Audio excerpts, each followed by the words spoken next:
Bonsoir tout le monde, bon jeudi. Alors ça a été encore une journée très émotive à Longueuil. Près de 1000 personnes se sont rassemblées pour célébrer les funérailles de Noran Rezaï, cet ado de 15 ans tué lors d'une opération policière dimanche.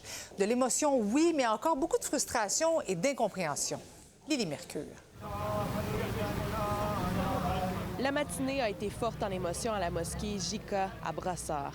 Des centaines de personnes ont voulu rendre un dernier hommage à Noran Rezaï, cet adolescent de 15 ans qui a été abattu par un policier de Longueuil dimanche dernier. Pour ses proches, la douleur est insoutenable. Comment tu te portes aujourd'hui? Comment ta famille se porte aujourd'hui? J'imagine, moi, maintenant, je suis en train de pleurer. Je suis vraiment triste. Ma mère, j'imagine qu'elle pleure aussi, ma soeur aussi. Puis c'est ça. Même si je traînais pas beaucoup avec lui, à chaque fois que j'étais avec lui, il me rendait genre vraiment content. Puis il me faisait tout le temps rire. À chaque fois que je le voyais, tout le temps rire. Et là, ça me rend vraiment triste. Qu'est-ce que vous attendez de la part de la police présentement? La justice, vraiment la justice. Genre, on a vraiment besoin de la justice pour ça. Ça se fait vraiment pas ce qu'ils ont fait. Pour rappeler les événements, les policiers ont reçu un appel concernant un groupe de personnes armées dans le quartier Saint-Hubert dimanche. Arrivé sur place, l'adolescent a reçu 2 projectiles d'armes à feu d'un policier. Finalement, l'adolescent n'était pas armé. C'est incroyable. Moi, j'ai des enfants aussi. C'est très triste. Hein? On ne peut pas croire que c'est arrivé. Hein?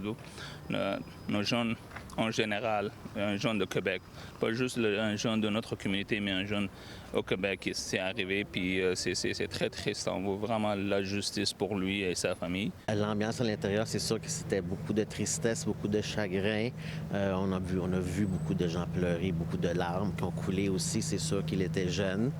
15 ans, c'est jeune. C'est une vie qui est partie beaucoup trop rapidement. Donc, c'est sûr que l'ambiance aujourd'hui était très difficile pour tout le monde.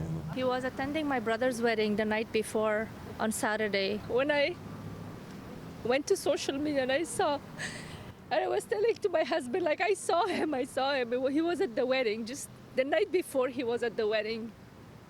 The question comes is like, it's just unbelievable. I cannot wrap my head around this, that why would he shoot him not once but twice? Les funérailles se sont célébrées sous fond de tension alors que le service de police de Longueuil a arrêté un adolescent de 15 ans hier qui aurait proféré des menaces à un autre policier. En plus, au moins un agent qui n'a aucun lien avec l'affaire est présentement sous escorte policière après avoir été la cible de menaces envers lui et sa famille. Une marche pour demander justice pour Noran Rezaï doit avoir lieu samedi où je me trouve en ce moment, c'est-à-dire au coin des rues Joseph-Daigneault et Monaco, où les tristes événements sont survenus.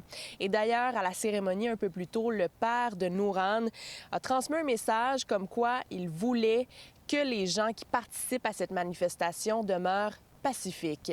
À Longueuil, Lily Mercure, pour Nouveau Info. Lily, Nouveau Info a appris ce soir que 2 autres jeunes ont été interpellés.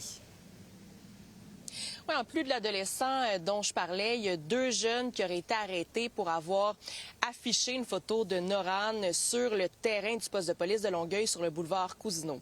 Ils ont été arrêtés, interrogés, puis relâchés. Ils pourraient faire face à des accusations de méfaits et d'intimidation.